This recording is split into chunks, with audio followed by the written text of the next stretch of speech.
అదేవిధంగా రాష్ట్ర వ్యాప్తంగా అన్ని జిల్లాల్లో యూనివర్సిటీస్ ఉన్నాయి, కానీ ఖమ్మం జిల్లాకు మాత్రం యూనివర్సిటీ లేదు. ఇది మనకి రావాలి. మనం ట్రైబల్ యూనివర్సిటీ అనుకున్నది ములుగుకి వెళ్ళింది, కానీ ఖమ్మం జిల్లాకు ప్రత్యేకించి మనం ఒక యూనివర్సిటీ తెప్పించుకోవాలనే దాంట్లో కేంద్రం నుంచి కూడా నిధుల కోసం రఘురామరెడ్డి గారు నేను కలిసికట్టుగా ప్రయత్నం చేసి ఇక్కడ ఒక యూనివర్సిటీ స్థాపించుకోవడానికి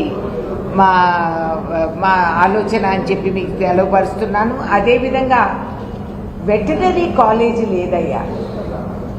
ఇంతమంది రైతులు అన్ని పశువులపైన ఆధారపడి మనం ఉండి ఒక మంచి చికిత్స చేసి విద్య నేర్పించే వెటనరీ కాలేజ్ మనకి కొరత ఉంది.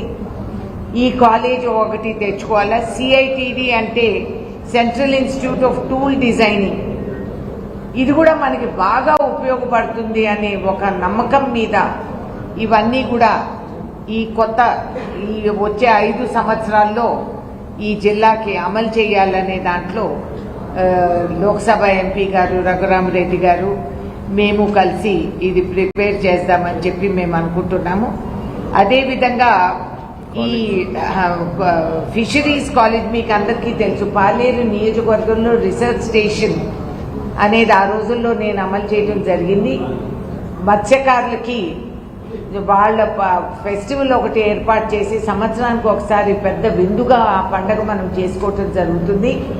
అదేవిధంగా అక్కడ కేజ్ ఫార్మింగ్ అనేది మనం ప్రత్యేకంగా జిల్లాకు సంబంధించి బంగారు తీగ, కొర్రమేను, రొయ్య మన స్వతహాగా సీడ్ ఇండిజినియస్ గా సీడ్ ఇక్కడే డెవలప్ చేసుకోవటం జరిగింది. మనకి చాలా మంచి సైంటిస్ట్ ఆవిడ ఆ రోజుల్లో ఇక్కడ మనకు ఉండి నిస్వార్థ సేవ చేసి అది ఏర్పాటు చేయటం జరిగింది. ఇంకా భవిష్యత్తులో అది ఎక్స్పాండ్ చేసుకుంటే మనకి ఎన్నో చెరువులు ఉన్నాయి మన జిల్లాలో. ఈ చెరువులు నదుల్లో మనం ఏ విధంగా వీటిని ఉపయోగించుకొని టెక్నాలజీ ద్వారా ఒక ఫిషరీస్ అనేది ఒకటి మనం పెట్టుకోగలిగితే మనకు ఉపయోగపడుతుంది అనేది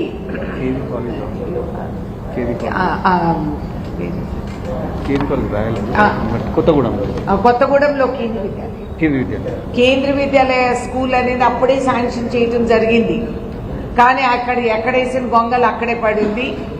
ఇప్పుడు కొత్తగా మధ్యాహ్నం ఎంపీ గారు నేను కూర్చొని కలెక్టర్లు వాళ్ళందరితో కూడా చర్చించి ఈ కేంద్ర విద్యాలయ కాలేజ్ అనేది ఒకటి ఏర్పాటు చేయాలనేది మా కోరిక. కేంద్ర విద్యాలయకి ఎప్పుడో పర్మిషన్స్ శాంక్షన్స్ అయినాయి. వెంటనే అక్కడ టెంపరీ బిల్డింగ్స్ మనం అద్దెకి తీసుకొని స్కూల్ మొదలెట్టేసి అన్ని ఇది అమలు చేసుకుంటూ ఉంటే ఏ విధంగా ఇక్కడ ఖమ్మంలో చేశాము.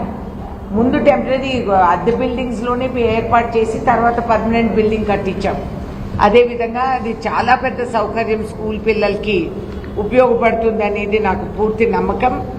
అదేవిధంగా మీ జర్నలిస్టులకు అందరికీ పోయినసారి పంగనామాలు పెట్టినప్పుడు మీరెవరూ రియాక్ట్ అవ్వాల. ఖమ్మం జిల్లాలో ఇవాళ 25 ఎకరాలు మీకు అందరికీ కేటాయించడం జరిగింది.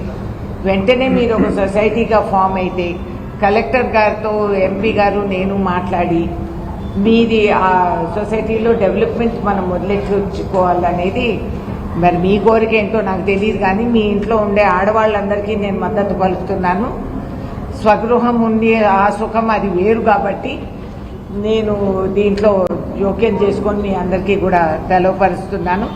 జర్నలిస్టులకి ఎప్పుడో రావాల్సింది మీకు గతంలో కూడా తెలుసు. సత్తుపల్లిలో కూడా మీకు అందరి ల్యాండ్ కేటాయిస్తే అప్పుడు మళ్ళీ వాపస్ తీసుకోవటం కూడా విచిత్రంగా జరుగుతాయి ఇట్లాంటివన్నీ. సో మీరు కూడా సుఖంగా ఉంటే అందరము సుఖంగా ఉంటామని